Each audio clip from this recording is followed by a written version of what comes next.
All right, logicians, in this video, I'd like to show you an example of how to do a conditional proof. So I'm doing this on PowerPoint, so it's a little bit awkward. In any case, let's take this example. So you're given premise one, if P or Q, then S. And the conclusion you're supposed to reach, I put down here, if not S, then R or not P and R or not Q.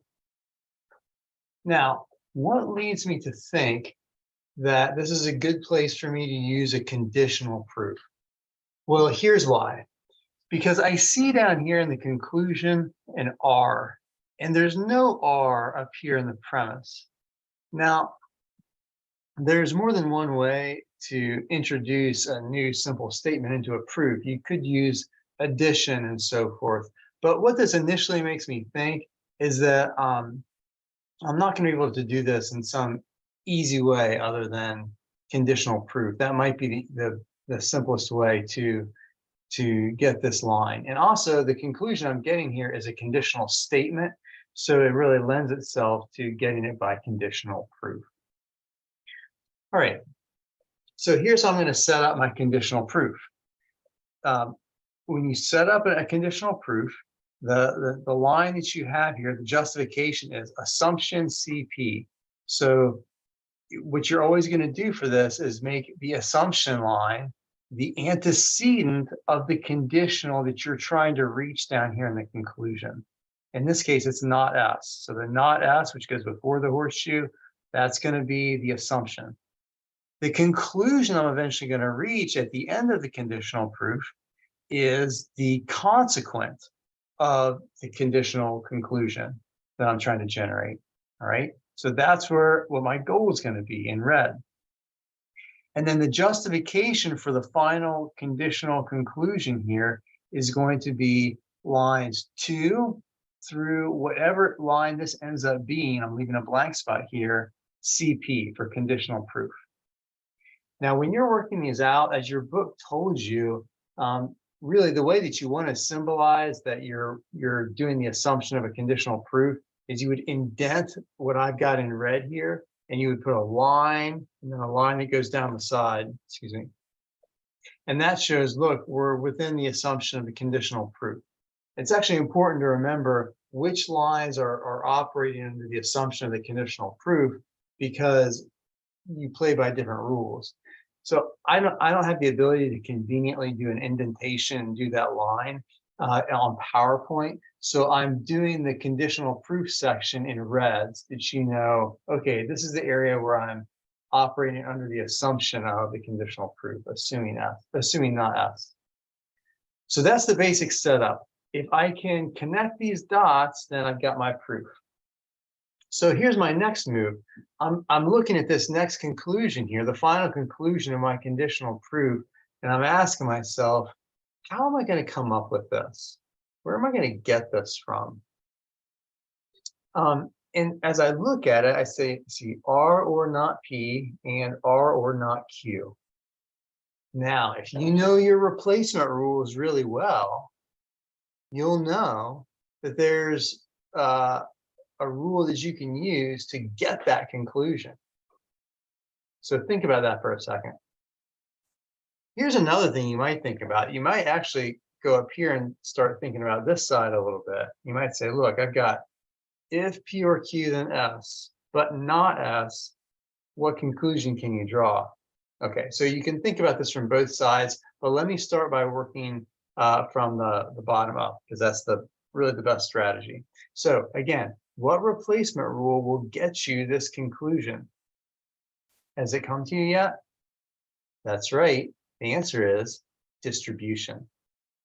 Distribution is a replacement rule that you can go, if you've got this, R or not P and not Q, then by distribution, you can get R or P and R or not P and R or not Q.